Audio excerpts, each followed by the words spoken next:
Hello students, हमारे जो topics चल रहे थे उसमें था आपकी टोपोग्राफीज़ में आपने रिवर की देखी, आपने अंडरग्राउंड वाटर की देखी, आपने सागर की देखी।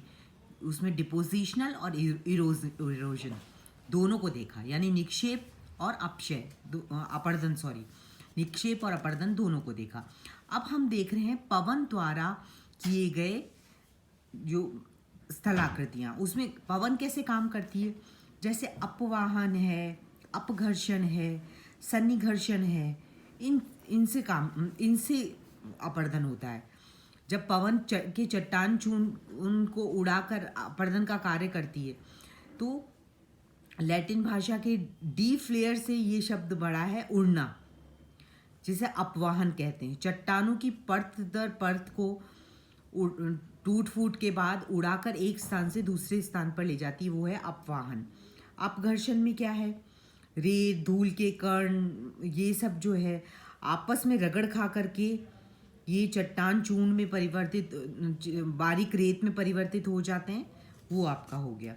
फिर सन्निघर्षण, चट्टानों के रगड़ने तथा घिसने के अलावा, जैसे धूलीकण मार्ग पे पड़ने वाली जो भी चट्टानें हैं उनको रगड़ती है, घिसती है और तोड़ फोड़ करती है, वो आपका हो गया सन्निघर्षण।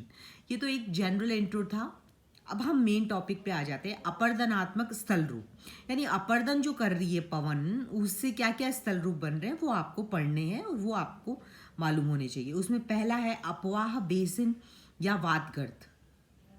अपवाह बेसिन या वातगर्त में क्या आएगा, सतह के ऊपर असंगठित तथा कोमल शैलों को पवन अपने अपवाहन या उड़न क्रिया से प्रभावित करके उनके ढीले कणों को उड़ाकर ले जाती है, जिस कारण अनेक छोटे छोटे गर्तों का आविर्भाव हो जाता है। इन गर्तों की गहराई की अंतिम सीमा भूम जल स्तर द्वारा निर्धारित होती है। अपवाहन के कारण गर्तों का निर्माण सागर तल से कई मीटर नीचे तक हो जाता है। पवन द्वारा असंगठित तथा ढीले कणों को उड़ाकर ले जाने से ये अपवाहन बेसिन निर्मित होते हैं। ये तो आपका अपवाहन बेसिन। अब आपका आ गया इंसेलबर्ग। इंसेलबर्ग जर्मन भाषा का शब्द है, जिसका तात्पर्य है पर्वत, द्वीप या द्वीपीय पर्वत।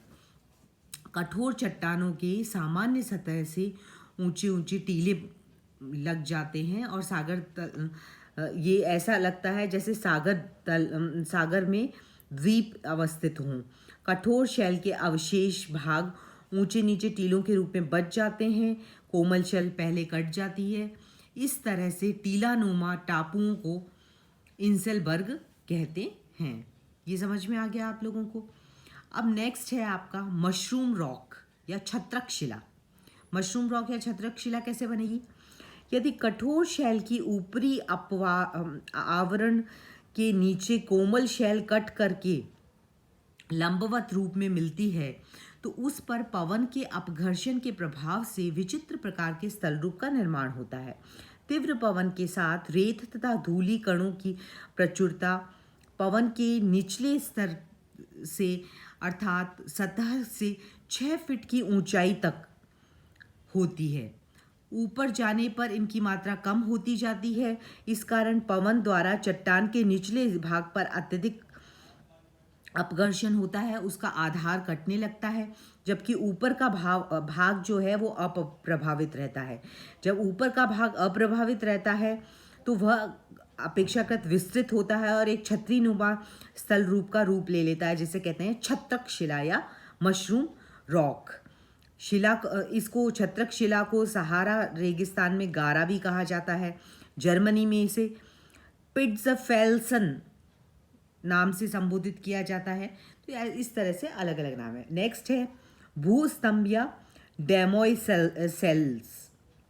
भूस्तंभ से क्या समझते हैं, असंगठित तथा कोमल शैल के ऊपर जब कठोर शैल प्रतिरोधी शैल के रूप में होती है, तो नीचे की कोमल शैल का अपरदन नहीं हो पाता, क्योंकि ऊपरी कठोर आवरण निचली कोमल शैल को संरक्षण प्रदान करती है, परंतु समीपी कोमल चट्टान का अपरदन हो जाता है। इस तरह से कट करके जिस अगल बगल की कट करके रह जाता है, और कठोर शैल का आवरण वाला भाग एक स्तंभ के रूप में सतह पर दिखाई देता है, जिसे कहते हैं भूस्तंभ। समझ में आ गया। नेक्स्ट है जूजेन। जूजेन शब्द तो आप शब्द से ही परिचय हो रहा होगा। जूजेन मरुस्थलीय भाग में यदि कठोर तथा कोमल शैलों की परतें ऊपर नीचे एक दूसरे के समानांतर होती हैं तो अपक्षय तथा वायु द्वारा अपर्दन के कारण विभिन्न प्रकार के स्थलरूप निर्मित हो जाते हैं, जो ढक्कनदार दवात के समान होते हैं। इनका ऊपरी भाग कम चौड़ा और निचला भाग अधिक चौड़ा होता है, परंतु उन स्थल रूपों के ऊपरी भाग पर कोमल शैल का आवरण तथा उनका ऊपरी भाग समतल होता है। ऐसे स्थल रूपों को जूजैन कहते हैं। इनका निर्माण मरुस्थल में रात के समय में तापमान कम हो जाने से शैलों के सुराख में जल जम जाता है और दिन में गर्मी से वो फैलता है, तो इससे जूजैन का निर्माण होता है। कठोर शैल की परत के नीचे कोमल शैल का विस्तार होता है, तो ऊपरी कठोर शैल की परत की संधियों तथा छिद्रों में ओस भर जाती है और दिन में सूर्य की किरणों से सुरक्षित होती है। इस प्रकार क्रिया चलने से स्थान स्थान पर निचली कोमल शैल की परत उखड़ जाती है, जिस कारण पवन अपर्दन द्वारा उसे घिस करके शिलाचूर्ण उड़ जाता है।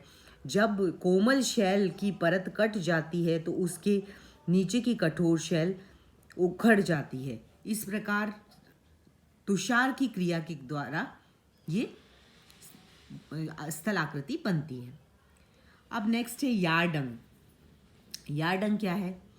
कोमल तथा कठोर शैलों के लंबवत दिशा में मिलने पर पवन कठोर शैल की अपेक्षा कोमल शैल को जल्दी अपरदित कर देती है।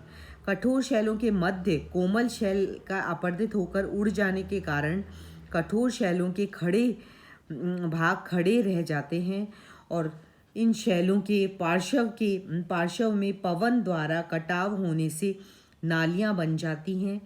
इस तरह के स्थल रूप को यार्डंग कहते हैं। फिर है ड्राई कांटर। ड्राई कांटर क्या है? पथरीले मरुस्थल में पवन से अपर्दन द्वारा खरोंचे पड़ जाती है, जिस कारण शिलाखंड या पत्थर के टुकड़ों पर तरह तरह की नक्काशी हो जाती है। पवन कई दिशाओं से होकर किसी शिलाखंड पर चतुष्फलक जैसी आकृति जैसी बना देती है, जिसका एक फल भूपृष्ठ पर रहता है, 3 फलक हवा में, इस तरह का। इस प्रकार के बाहर निकले हुए 3 फलकों के पार्श्वों के टुकड़ों पर त्रिकोणाकार कंकड़ या इसको ड्राई कांटर कहते हैं। फिर है जालीदार शिला। मरुस्थलीय भाग में ऐसी शिलाएं होती हैं जिनके स्वभाव में भिन्नता पाई जाती है, कठोरता में भिन्नता पाई जाती है।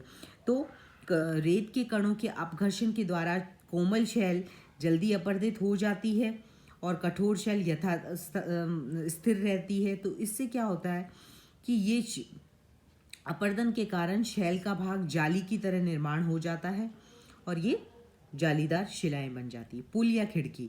जालीदार शिला में पवन के अपर्दन द्वारा पवनोन्मुखी भाग में छिद्र हो जाता है और छिद्र के विघटित पदार्थों को उड़ाकर उसे विस्तृत करती जाती है। इस कारण छिद्र शैल के आर पार हो जाता है और आर पार एक पवन खिड़की बन जाती है। पवन वातायन भी कहते हैं इसको। और इस खिड़की ये अपर्दन के कारण कोमल शैल के अपर्दन के कारण इसका निर्माण होता है। आज के लिए इतना ही। Thank you.